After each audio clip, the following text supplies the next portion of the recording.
नमः शिवाय। श्री सद्गुरुनाथ महाराज की जय। परमपूज्य गुरुदेवता श्री कलावती माता की जय। तर टॉपिक असा आहे, प्रश्न विचारले जातात. म्हणजे एखाद्या कुणाला तरी मी सांगितलं की म्हटलं की मी कलावती आईंच्या मार्गात आहे किंवा कलावती आईंचा अनुग्रह घेतलेला आहे. तर हो का? मग ज्यांना माहिती नसतं ते असे प्रश्न विचारतात की तुमच्या आईंच्या मंदिरात असं भूतबाधा वगैरे उतरवली जाते का? तर म्हणजे खरंच आता काय उत्तर द्यावं असं वाटतंय. तर नाही हो, असलं काही नाही आहे आमच्या आईंच्या मंदिरात.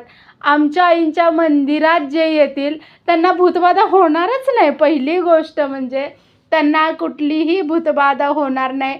ते भूतबाधा झाली तर त्या आईंच्या मंदिरातच जाणार नाही. आमच्या आईंनी हेच सांगितले की जर आपण त्या परमेश्वराचे पाय पकडले असतील तर कुठलीही भूतबाधा पिशाच तुमच्या मागं येणार नाही. आईंनी सगळी मंदिरं जी स्थापन केलेत ती सगळी स्मशानात स्थापन केलेत. म्हणजे ज्या नामानं म्हणजे आत्मा किंवा पिशाच वगैरे सुद्धा मुक्त होतील, हा आमच्या आईंना विश्वास होता की आपल्या नामाच्या योगे करून आणि आपल्या दैवतावर आपण जर विश्वास ठेवायला लागलो आहे तर भूत पिशाच वगैरे हे सगळं जे आहे ते सुद्धा मुक्त होतील आपल्या आजूबाजूला आले तर. आणि त्यांनी आपल्याला काय हानी पोहोचवणार नाहीत इतका विश्वास होता. म्हणून आईंनी मंदिरंसुद्धा स्मशानात स्थापन केली. म्हणजे तिथल्या आत्म्यांनासुद्धा मुक्ती मिळावी हा विचार होता आईंचा. कुणीही त्या गोष्टींना घाबरू नये. का तर आपल्याकडे जर नाम आहे तर कुठलीही वाईट शक्ती आपलं काय वाईट करणार नाही. हे एवढा म्हणजे विश्वास आमच्यामध्ये निर्माण करणाऱ्या आमच्या आई होत्या. त्यामुळं आईंच्या मंदिरात भूत पिशाच वगैरे काढलं जाते का?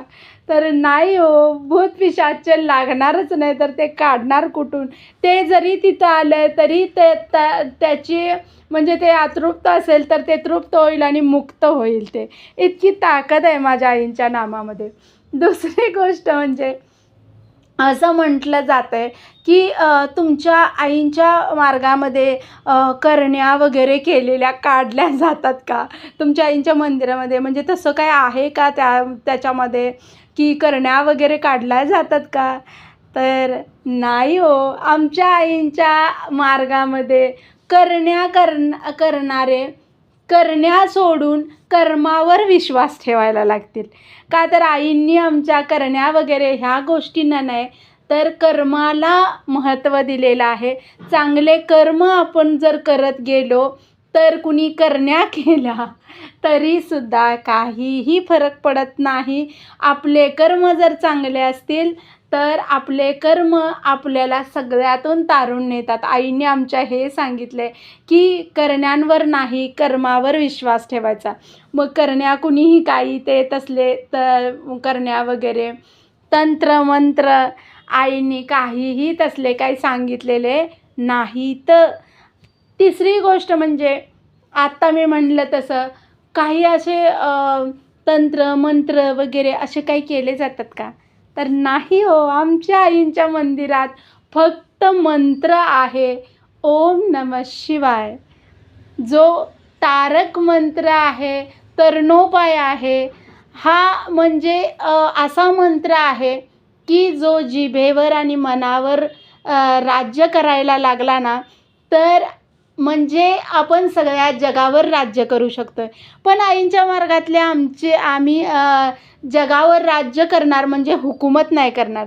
म्हणजे प्रत्येकाच्या मनावर आम्ही राज्य करणार असा मंत्र आमच्या आईने आम्हाला दिलेला आहे.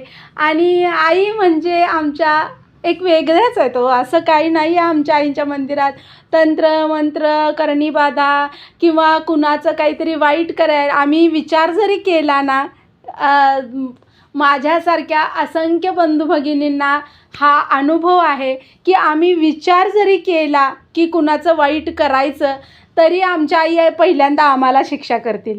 का तर आईंनी आमच्या हेच सांगितले की प्रत्येकाला प्रत्येकाच्या कर्मावर सोडा आणि आपण आपले चांगले कर्म करा. दुसरं काही नाही आहे. तुम्हाला मंत्र जो दिलेला आहे, ओम नमः शिवाय, तरणोपाय, सुलभ उपाय, तारक मंत्र गुरूंचा, असं आहे ते. म्हणजे इतका साधा सोपा मंत्र आहे. तो फक्त आम्हाला मन लावून म्हणायचा आहे. तो जिभेवर मनावर राज्य करायला लागला तो मंत्र, की आम्ही सगळ्यांच्या मनावर राज्य करू शकतो. म्हणजे हुकूमत नाही, राज्य करणे म्हणजे सगळ्यांच्या मनात आम्ही राहून त्यांना असा आमचा सहवास चांगला वाटला पाहिजे, ह्याला म्हणायचं मनावर राज्य करणं. तर अशा प्रकारे आम्ही सगळ्यांच्या मनावर किंवा सगळ्या जगावर अशा प्रकारे आम्ही राज्य करू शकतोय. हे फक्त आमच्या आईंच्या मंत्राची ताकद आहे.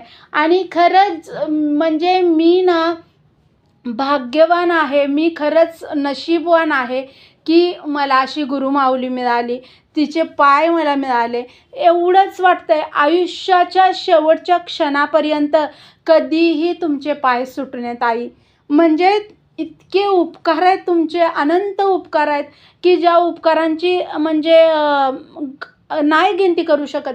माणसाला वाटतंय की बरं तुम्ही मग असं म्हणाल की सगळं चांगलं असेल म्हणून असं वाटत असेल ह्यांना. बरेच जण असे पण विचार करतात, हां हिचं सगळं चांगलं असेल म्हणून आईंना म्हणजे धन्यवाद किंवा आईंना, असं नाही आहे हो. का तर तुम्हाला खरं सांगते मी, प्रॉब्लेम्स प्रत्येकाच्या आयुष्यात भरपूर आहेत. पण ना तुम्हाला सांगू का, हे प्रॉब्लेम्स आपल्यामुळं आहेत. ज्यावेळेला असा आपण विचार करायला लागतोय ना, त्यावेळेला काय दिलं आहे गुरूंनी ह्याच्याकडे आपण बघायला लागतोय. प्रॉब्लेम्स जे आहेत ना ते आपल्या कर्मामुळं, आपले काहीतरी वाईट मागचे कर्म की जे आपल्या गुरुमाऊलीला म्हणजे इतक्या त्रास आहे की आपल्याला त्या कर्मांच्या म्हणजे जे पण त्याच्यापासून होणारा जो त्रास आहे तो पण होऊ द्यायचा नाही. पण गुरुमाऊलीला तो एक मध्ये म्हणून आई म्हणतात की कर्म चांगले करा, तो एक मध्ये अडसर आहे की त्या कर्मांचं फळं आपल्याला भोगावीच लागणार आहेत. पण त्यांची जी ताकद आहे ती आपल्यापर्यंत आणताना आई खूप कमी करून आणतात, ज्यावेळेला आपण त्यांचं नाम घेत असतोय, ज्यावेळेला आपण सेवा किंवा उपासना करत असतोय त्यावेळी. म्हणून का नाही हे विचार लक्षात घ्या की असं नाही आहे की भूतबाधा पिशाच हे संतांचं ठिकाण आहे. इथं फक्त पवित्र गोष्टींना आणि पवित्र अशा नामाला स्थान दिलेलं आहे, बाकी काही नाही. उपासना ज्या पण अशा उपासना आहेत की ज्या तुमचं आयुष्य म्हणजे इतकं सुखकर करतील. फक्त एक गोष्ट करायची आहे आपल्याला, नाम ते मनात आणि आपल्या जिभेवर घोळत ठेवायचं आहे. आणि दुसरी गोष्ट म्हणजे ज्या उपासना आपण हातात घेतलेल्या आहेत त्या उपासना खंड न पाडता व्यवस्थितरित्या पार पाडायचे.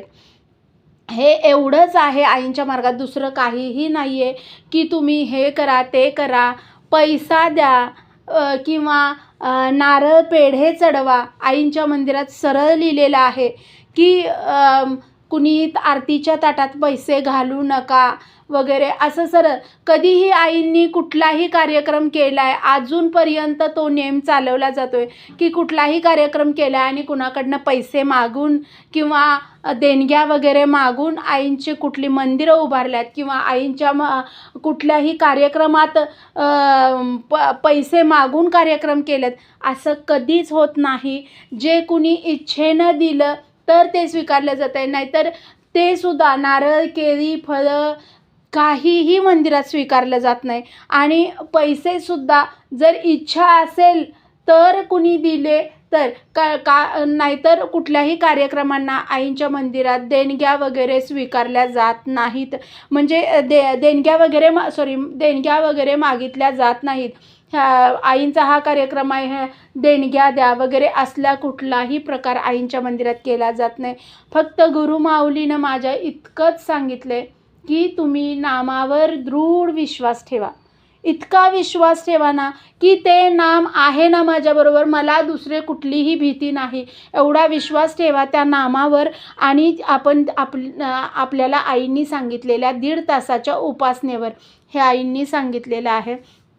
तर खरंच अशी गुरुमाऊली आहे ना की इतर कुठलेही सायास करावे लागत नाहीत. जे ते नाम आणि 1.5 तासाची उपासना ह्याच्या व्यतिरिक्त कुठलेही सायास करावे लागत नाही. कुठलं असं होम हवन काही कुठल्याही प्रकारचं तसलं काहीही करावं लागत नाही. त्या नामावर आणि त्या उपासनेवर विश्वास ठेवला ना, आयुष्य आपण तरुण जाणार हे नक्की. श्री सद्गुरुनाथ महाराज की जय. परमपूज्य गुरुदेवता श्री कलावती माता की जय. श्री गोपाल कृष्ण महाराज की जय. श्री गुरुदेव दत्त. ओम नमः शिवाय.